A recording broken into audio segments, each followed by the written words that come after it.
Semangat pagi para pejuang NIP, kembali lagi di channel Meja Perawat. Jangan lupa ya, like dan subscribe-nya, gaskeun. Baik teman-teman, bagaimana kabarnya hari ini? Semoga selalu diberikan kesehatan dan dilindungi dari wabah Omikron yang sedang melanda dunia saat ini.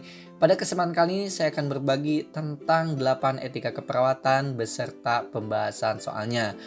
Karena buat teman-teman yang akan melaksanakan uji kompetensi P3K ataupun SKB keperawatan, soal-soal etika ini pasti akan keluar. Oke, yang pertama yaitu otonomi. Otonomi merupakan hak kemandirian dan kebebasan individu dalam membuat keputusan. Artinya, setiap tindakan yang akan kita berikan kepada pasien itu tetap harus berdasarkan persetujuan pasien ataupun keluarga. Kemudian, yang kedua yaitu beneficence atau berbuat baik. Perawat melakukan hal yang baik dengan tetap memperhatikan SOP. Nah, biasanya kalau pada soal-soal itu terkait pendidikan kesehatan ya. Kebanyakan itu soal terkait pendidikan kesehatan. Itu biasanya jawabannya beneficent. Kemudian yang ketiga itu justice atau keadilan. Artinya tidak membeda-bedakan mau dia kelas 1, kelas 2, kelas 3, umum ataupun BPJS sesuai dengan haknya kita berikan pelayanan. Oke, yang keempat, non-malfeasance atau tidak merugikan, tidak menimbulkan bahaya atau cedera fisik dan psikologis. Yang kelima, veracity, kejujuran. Informasi yang diberikan harus akurat, komprehensif, dan objektif. Kemudian yang keenam, fidelity atau menepati janji dan menghargai komitmennya kepada orang lain. Artinya bila kita sudah kontrak terhadap pasien, maka kita harus menepati janji. Oke, sesuai dengan jadwal yang sudah kita tentukan. Kemudian yang ketujuh adalah confidentiality atau kerahasiaan, menjaga privasi pasien. Data atau informasi terkait pasien, mau itu data nama ataupun tindakan ataupun penyakit, itu harus kita simpan kecuali atas persetujuan pasien ataupun peraturan, misal pada kasus hukum. Kemudian yang terakhir, yang kedelapan adalah accountability atau akuntabilitas, yaitu memiliki standar yang pasti dalam suatu kondisi yang tidak jelas. Nanti kita akan sembari lebih memperdalamnya di soal ya teman-teman. Oke, soal yang pertama. Manakah prinsip etik yang dilanggar pada kasus tersebut?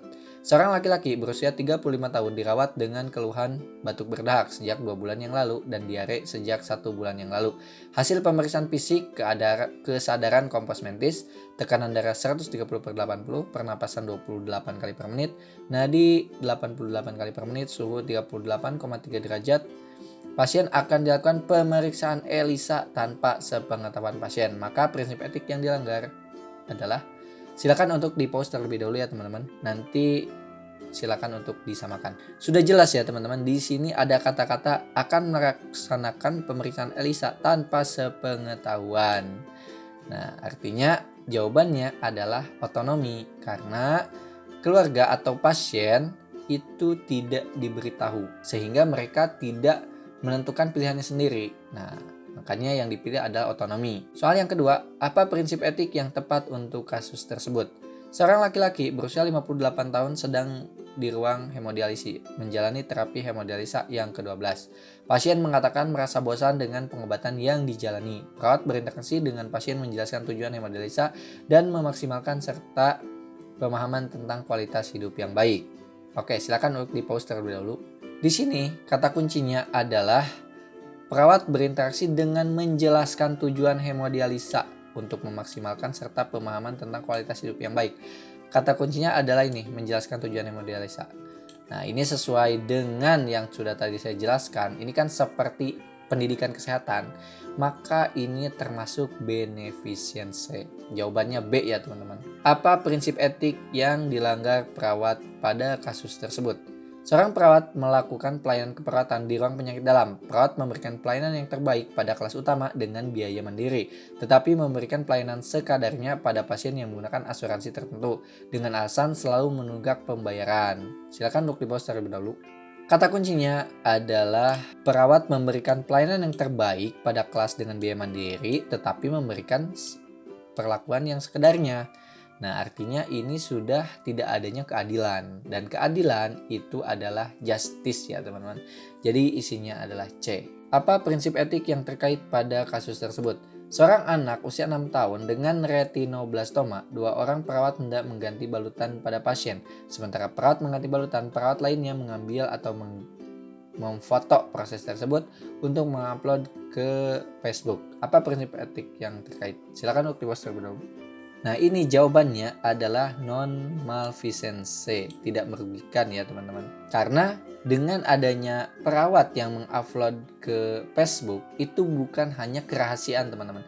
Bisa saja pasien anak 6 tahun ini mengalami bahaya secara psikologis. Karena tadi dijelaskan kan, fisik dan psikologis. Sehingga jawabannya adalah A. Oke, lanjut. Apakah prinsip etik yang terlibat pada kasus tersebut? Seorang laki-laki berusia 40 tahun dirawat di ruang penyakit dalam dengan keluhan sesak napas. Hasil pengkajian didapatkan pasien masih belum mengetahui masalah yang sedang dialaminya.